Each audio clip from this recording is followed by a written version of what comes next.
Lindsay here, the Frugal Crafter. Today I'm going to show you how to paint like a master using supplies from Heirloom Traditions Paint. They have a new line of products called Paint Like Pablo, and it is a way for you to be able to paint like a master by using a guided canvas system. So the image is actually printed very faintly on your canvas, so you can block in the colors and have that little bit of confidence you need to go forth and paint. But you can paint along with me even if you don't have one of these kits, but I will put a link in the video description on where you can find these Paint Like Pablo kits at heirloomtraditions.com, or be a Paint by Pablo instructor if that's something you think you might like to do. Now let's go to the table and I'll show you how to stretch this canvas so we can begin painting. First thing we need to do is stretch our canvas. So you're going to need your stretcher bars that come with your guide canvas, which is a piece of fabric right here, and we're going to assemble our canvas. You're also going to need a staple gun from home and something that you can make sure it's square with, and I'm just using this, I don't know if you can really see, it's like a clear like drafter's triangle there. So that's pretty much all you need. Very, very simple. I like to just kind of set my canvas aside to begin, and I like to put my stretchers together. So here I have 4 pieces, and it's a square, so you can put them together however you want. I'm going to get them fitting into one another, and they're going to fit nice and tight. Put each corner together, and there's little slots there for you to slide them into. So once you line them up, they go together pretty well. I think we look pretty square right now, though. Actually, I don't think I need a mallet. Let me just check it against my little square here and see. They look good to me. We're going to put our canvas with the image down on our table, so that's face down. And then we're going to put our stretcher bars on top, just like so. And I'm going to peek underneath, make sure I have it lined up all right.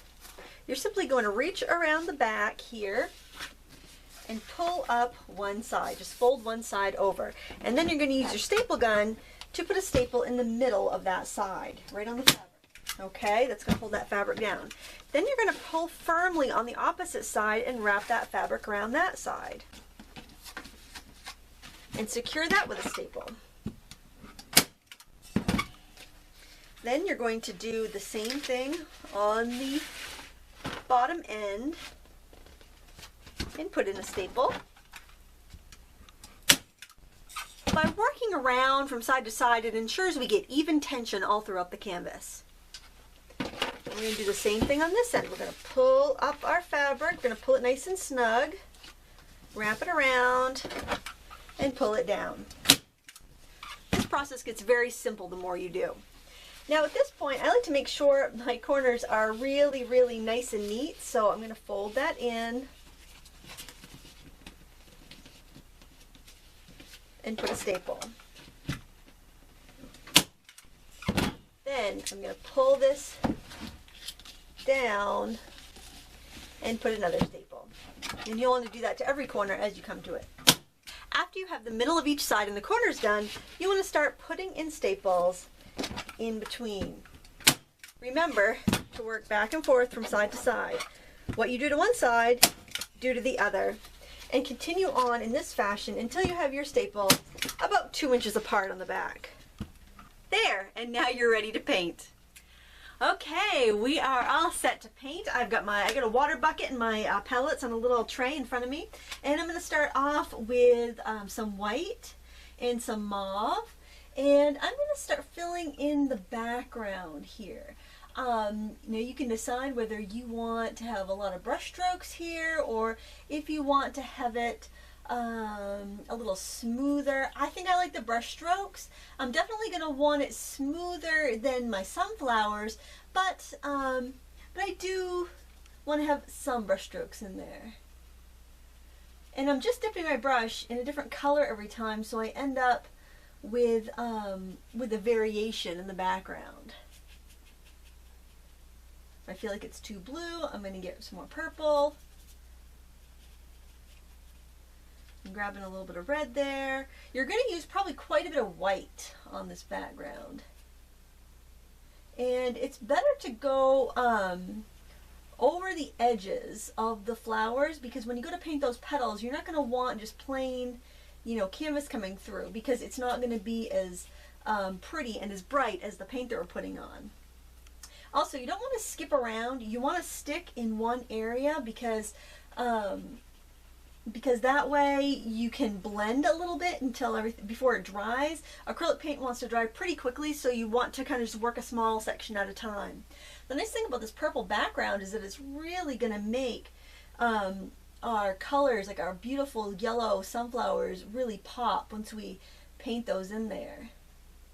Now, if this seems like too much texture for you, you can go in with a big soft brush and spread it around.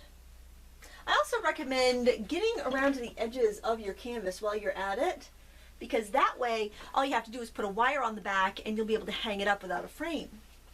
And don't put all the colors you need on your palette at one time. Just do your background first, because otherwise your other colors will dry and they will just go to waste.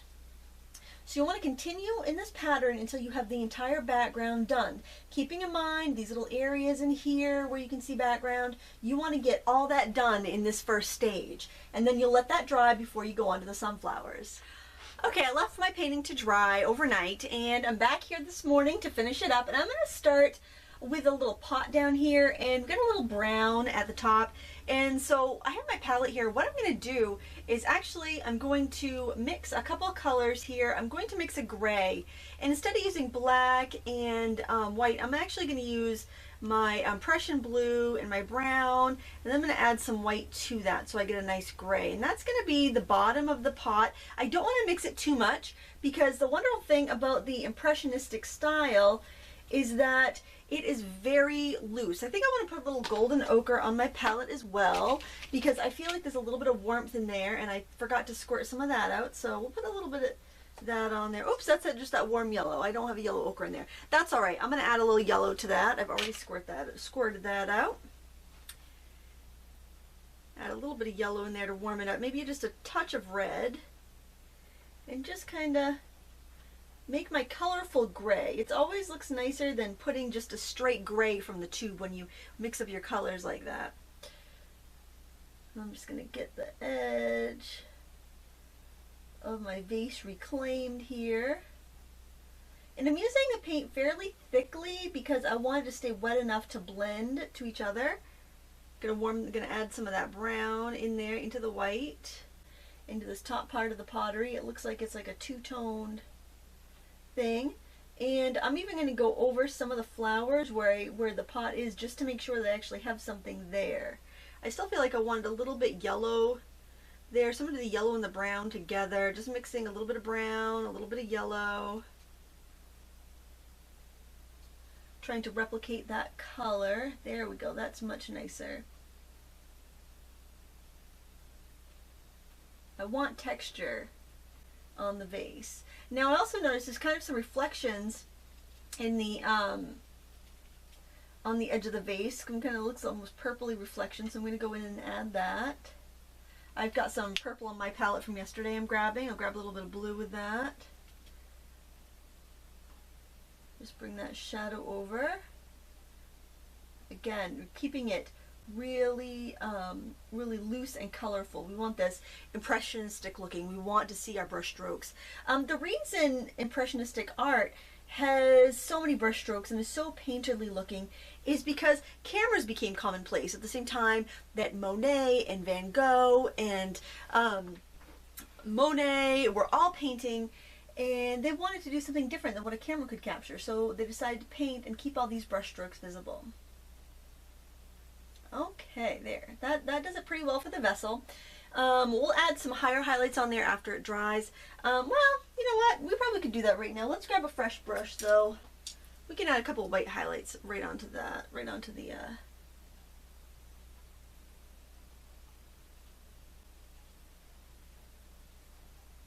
There we go. Give it a little shine.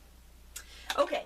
Now we're going to move along to the flowers here, and we're going to do the petals first, and then we'll do the centers. And the petals are fairly easy. We're going to work in a kind of a decorative painting technique, and you probably want a couple different size round brushes for this, just so that you can get different size petals. But what we're going to do is we're going to load up our brush with a couple different colors.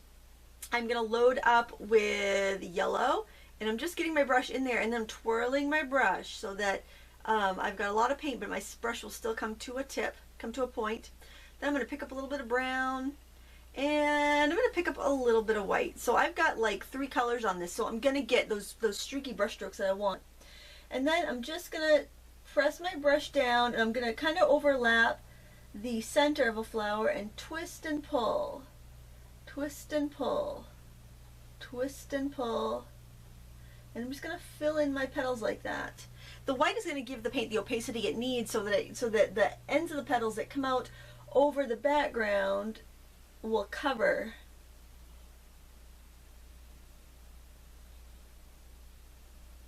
You twist as you go and you're going to get some really cool designs. Now you can, I'm going to mix a little bit of orange by using my red and yellow together on my palette.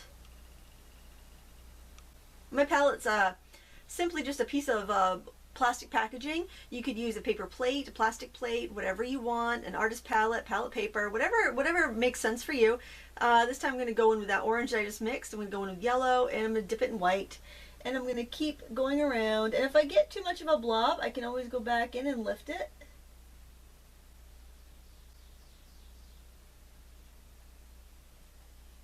I can go just pick up one color if I feel like, oh, I want more yellow there. I'm just going to go back in with some more yellow. And we can always add another coat on there if we need to. If I have too much white, I'll just go streak it out, make some more petals.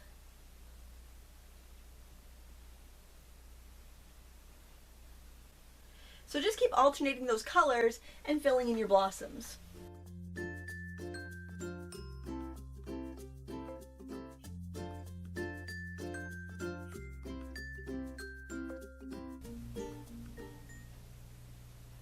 Now that I've got all but one of the petals done, I decided I'd go over this one more time and show you some alternates in case you're not being able to pull the strokes like I mentioned with the 3 colors on it. Another thing you can do is start off with your brush loaded up with your yellow and your white mixed together. So you've got kind of like an opaque buttery yellow, because the yellows do tend to be a little transparent without the white added. And then go around and put in your brush strokes, and you can actually even start from the outside if you want to. You want to put very expressive strokes, because you have to understand that Impressionism and Expressionism came from the fact that artists didn't need to render things exactly the way they were anymore. They could put their personality into their artwork. They could also spend their time painting things that normally artists wouldn't waste their time on, like sunflowers or more casual subject matter. So it was really an important movement because of that. They were able to express themselves and not just replicate what was in reality. So you can go ahead and throw in some expressive strokes. You can start from the outside and pull in if that's easier for you, or you can start from the inside and pull out little comma strokes. If you have a tall painting or decorative painting background, that may be more comfortable for you. If you have no painting background, it may be easier for you just to twirl your brush in your paint so you've got it kind of pointed and then pull it in towards the flower. You can do a mixture of the two to get a lot of movement in your picture as well. So try it and see what works best for you. Remember, you can paint, this is acrylic, you can paint over it if you make a mistake, it's not a big deal. Another thing to keep in mind while you're painting here is the materials that, like Claude Monet used. He used oil paints. All the expressionists used oil paints. Acrylics weren't around yet, or if they were, I don't think they were even invented yet, but if they were, they weren't being used by artists. And those paints stay wet a long time, so they're working with very loose, wet colors, and that's where you're getting a lot of these beautiful blends in kind of streaky colors and swirly colors. It's because their paint was wet. So try to work fairly quickly within a flower and work wet into wet. So now I've mixed the yellow and my red here to make that orange, and I'm loading that up. I'm not cleaning my brush. I'm loading it up on that dirty brush, and I'm just flicking in that to kind of add some depth and some shadow onto my colors. I'm adding a little brown in too, just to get that in there. That brown is a nice red bias to it, so it's working pretty well with that.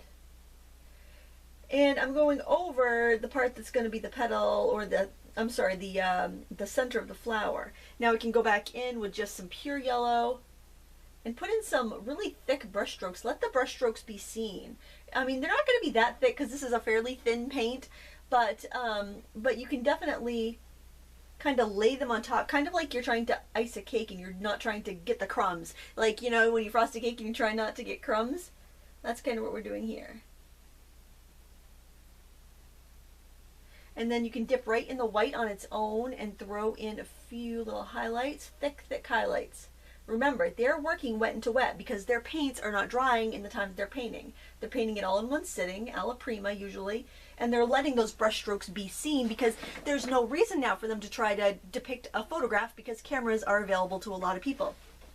Now we're going to go on to the centers of our flowers. I'm going to wipe my brush off. Oh, and another thing I wanted to mention, at first I said, you know, you might want to try a bunch of different rounds to see how it works, but I did this whole thing with a number 3 round. For thicker strokes, I pressed my brush more. For thinner strokes, I worked up on the tip. And another thing to keep in mind is you never want your paint to go down to the metal part of your paintbrush. So you've got the handle, the wooden part, you get the metal part, that's called the ferrule, and then you've got the brush, which is where the bristles are. You try to keep the paint off of this metal at all costs. Once your acrylic paint comes down to the metal, it can get underneath there and dry, and when it dries, it kind of splays your bristles out, and you don't want that to happen. It'll make your brushes last a lot longer if you just do a little basic brush care there. Okay, so for the centers, I'm going to use, I'm going to take some of my green and some of my brown, and that's going to be kind of my dark color for the darker areas. So I'll go up here on this first one that we started with. I'm going to paint that in the center, and then I'm also going to dab it on the outside, and I'm kind of dabbing in the perimeter of that center. And I want to do that because I want it to be textured, kind of like there are seeds in there. And I don't want to have to go back and add that texture. Might as well do it all in one go, right? Okay, so I'm tapping that around. Mix of the brown and the green. Looks kind of like a donut. Don't freak out, it's supposed to look kind of like a donut. Okay, now I'm going to grab a little bit of that orange that I mixed in the previous step. And I'm keeping, you know, I'm keeping everything right on my palette. And I'm going to tap some of that inside here. Don't worry if it looks a little too bright. We can always knock it down. It's easy to make a color dull. It is not easy to make it bright again. You can always go duller. And when I tap here, it's actually blending my colors a little bit. And that's good. So I don't have the donut. The donut's going away. See, donut is going away. Hope nobody's on a diet because we're painting donuts here. And then we're going to make kind of like a creamy yellow color. It would be kind of like what yellow ochre is, but I didn't have that on my palette, so I'm going to take some white and I'm going to take some yellow. And if you have 2 yellows, pick the yellow that's a little bit warmer, that looks a little bit more like orange. And add a touch of brown to that. I'm mixing it right there. I'm going to need a little bit more yellow. A little bit more yellow. Learning to mix colors is probably the best thing you can learn as an artist. And then I'm going to tap some of that in near the center. Tap, tap, tap. It's going to mingle. It's going to mix and mingle, and that's fine. A little bit over there. I don't want to complete these circles. I want to keep broken circles because then it looks a lot more natural. Now I'm wiping off my brush. I'm going to grab a little bit of the light green that was in my palette there, and I'm going to tap that around the center and let it mix in with that white and the brown and everything I already have there.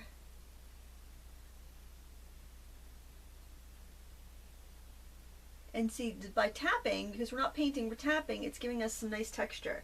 Going in with some brown because I think that's a little too green. Now the key here is not to do every center of every flower the same. If you do them all the same, there it's going to take away the beauty. So when I come down here to do this one, let's change the colors up a little bit. I've already got some of this greeny color on my brush. So what I'm going to do is I'm just going to kind of wipe it off in the middle. Okay, so I am gonna paint in this center because I want to do this one a little bit different. I want everything to look like its own flower. Then I'm gonna pick up my brown on its own, my brown green mix, the one that's kind of dark. Tap that in the center. And then I think I'll do some yellow some of that yellow ochre I made, but I'm adding a little more yellow to it. I'm not cleaning my brush. Add some of that around that center I just tapped in. Add some of that maybe on one edge. I'm going to wipe my brush off. I'm going to grab some of the orange I mixed earlier, back when we were doing the flower petals. Add a little bit of brown to that. I'm going to need some more brown pretty soon. And so this warm brown, I'm going to start tapping in here. Now you'll notice when we paint something first, like how I did with a dirty brush, I laid down some color.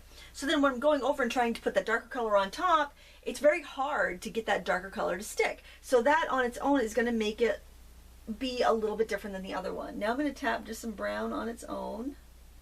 On the outside, you can still, it's still lighter than what we had up top, just because we painted underneath first.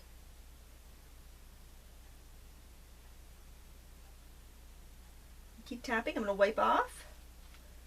I'm going to grab a little of that light green. We'll tap a little bit of that around the center. I know that's a bright color. I know it's going to be able to hold its own against the colors I've already tapped in there. And I still feel like I want a little bit of dark, so I'm going to wipe my brush off and grab some brown on its own so it's fairly clean and dry and brown, and I'm just going to tap a little bit on the edges.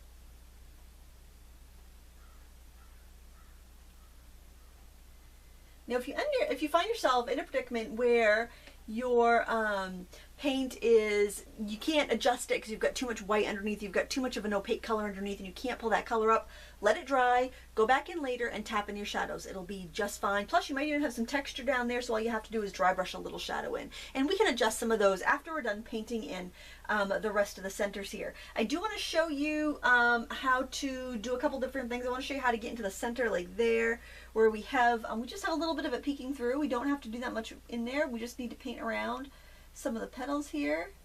So if you get a situation like that, that's really all you need to do. Don't overthink it, don't overcomplicate it.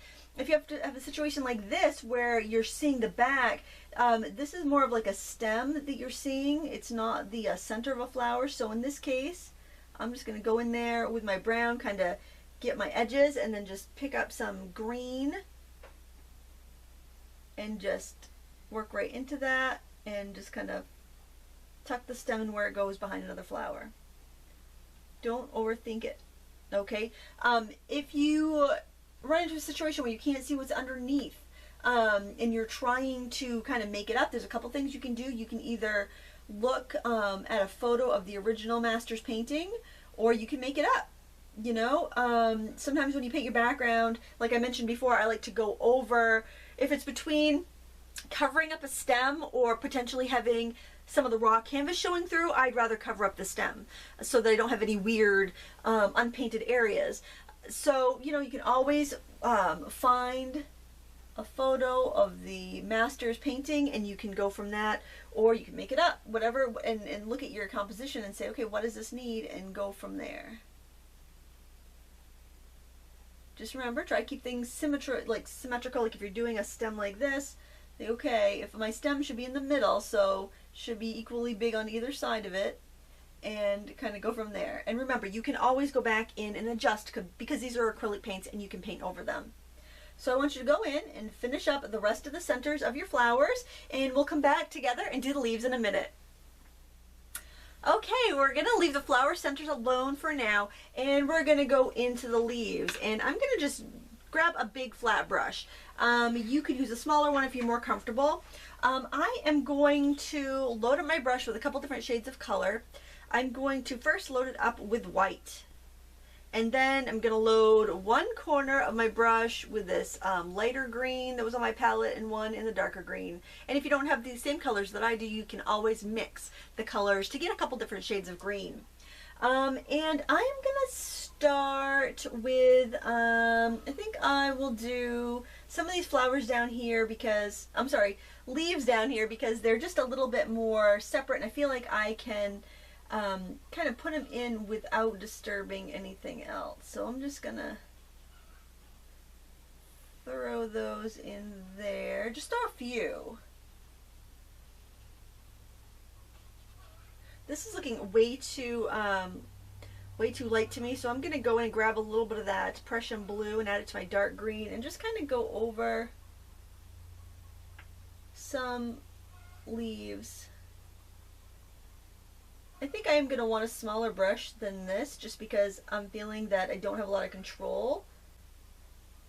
But I think since this is a nice big one and it covers a lot of ground, I'm gonna go in and put some of these bigger ones in first. So I'm adding the white just to make sure it's opaque. I'm adding the 2 greens, and then I'll just go in with the blue as needed. And again, I'm working with fairly thick paint because I want to have that impressionistic feel to my painting.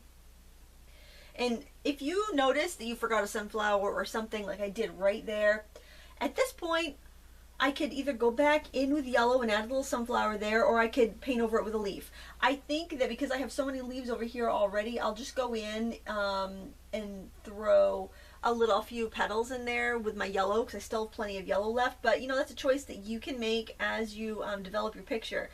It's crazy, you know, that we forget something like that, but it happens. It happens to me. It'll happen to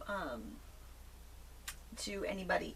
And another thing I wanted to mention is that you may feel kind of funny about using a guided canvas. You may feel like it's cheating.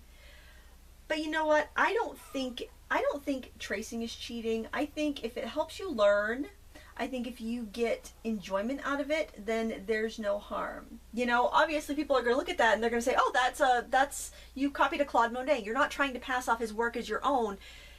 Enjoy it. Enjoy the process. Practice your brushstrokes. Practice putting paint on canvas. Paint. It'll make your original artwork better because you'll have a kind of a non-threatening way to learn. There's nothing wrong with that. If you're learning, if you're enjoying yourself, nothing in the world is wrong with that. I'm also going to add a little yellow to my brush. Add that in some of these petals.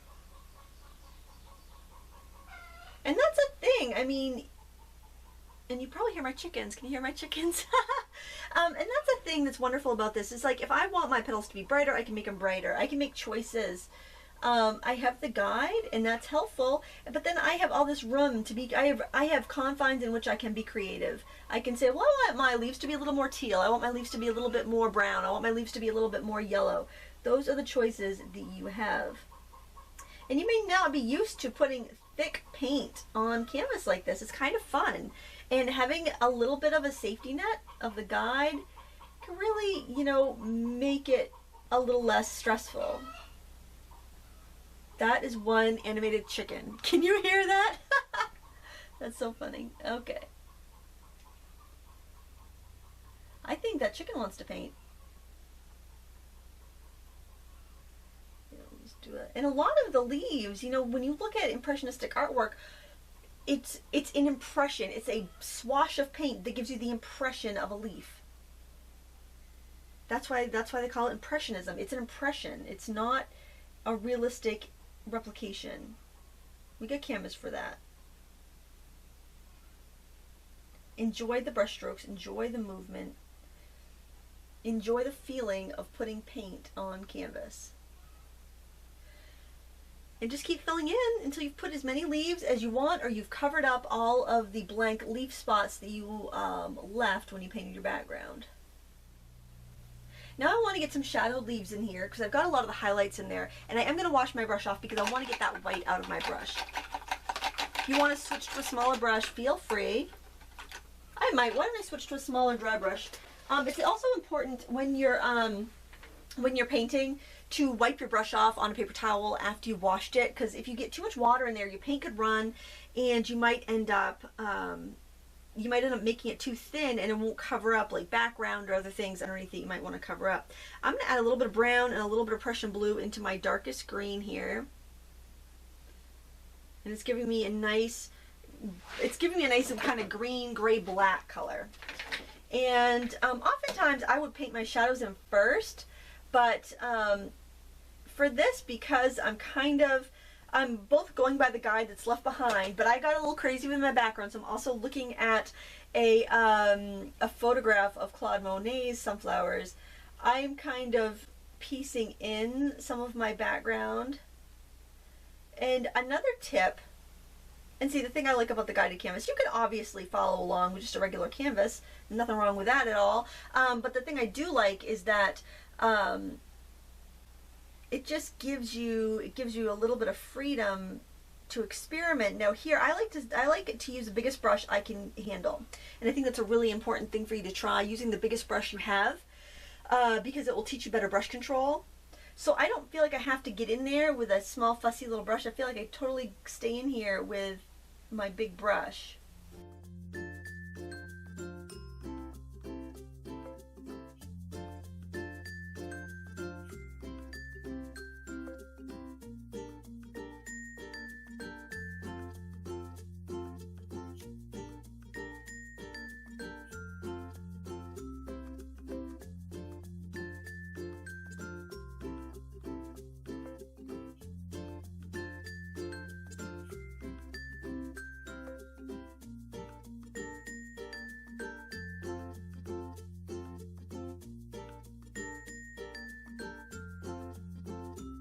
Now I am going to switch to a smaller brush, and I think I will go with a smaller flat. Here we go. I got a 1/2 inch flat here. And I'm going to do a few smaller leaves and stems. So when I do a stem, I'm going to pick up the green. I've got some green with a little bit of that brown in there. That works out pretty well because it's nice and dark. You could do a little bit of blue in that too if you want to, you know, have it a little more colorful and less grayed. Notice how my paint on my brush, I don't know if you can see that. I'm going to come up a little bit closer so you can see.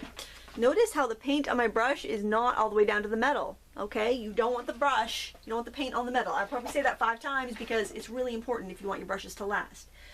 And I am going to, because I've painted over stems, I am looking at my my photo over there. It's on my computer, and I am throwing them in. This one I should have a leaf a little bit lower, but I'm just going to throw that stem in there. That one I had a really light stem.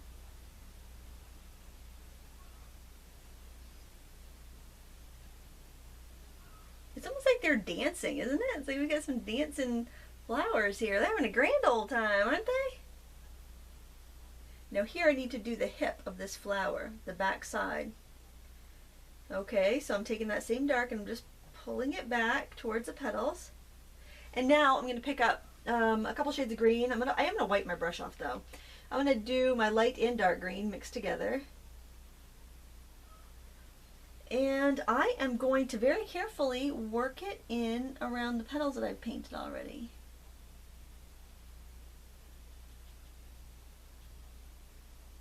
Then I might have to go over and put a couple more petals back in. That's not a big deal.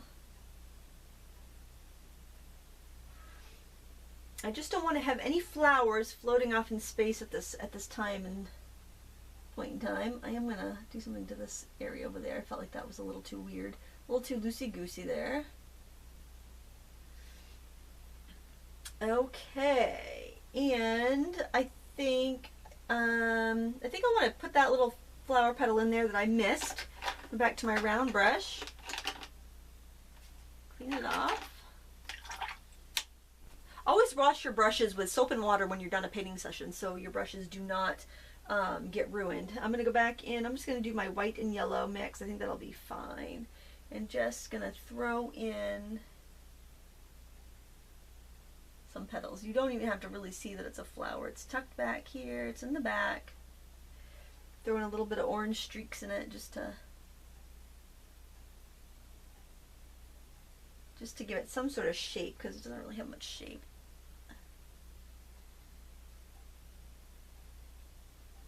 There. And let's see, I think anywhere I feel like it's too stiff around the center of a flower, I can go in and throw in a few petals. Don't repaint the whole thing, just a few petals here and there.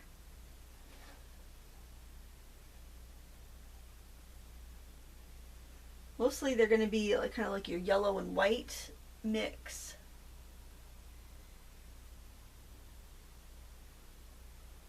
It also adds to the mystery of, oh, how'd she paint that? You know, what did she paint first? You know, you're kind of adding a little mystique to the painting as well.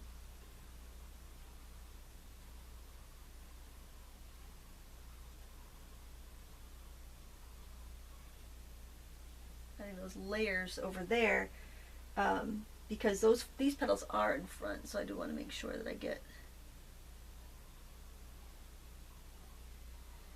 them more in front. And any place you have petals overlapping, like flowers overlapping each other, like I went and did that one after this one, so I want to put some highlight petals, just the yellow and white again. Gonna put those right in here.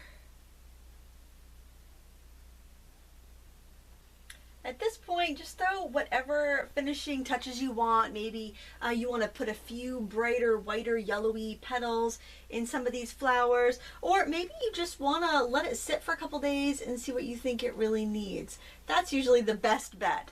I hope you enjoyed this tutorial, and if you would like to order your own guided canvas kit, please visit Heirloom Traditions. Or if you'd like to try being a Paint Like Pablo instructor, you can find all the information on how you can set up your own home-based business that way as well, or add this offering to an existing shop that you already own. It's a great way to share the love of painting and to really give beginners that little push to get them started in painting. Thank you so much for watching today. Please give me a thumbs up and subscribe if you like this video. Until next time, happy crafting.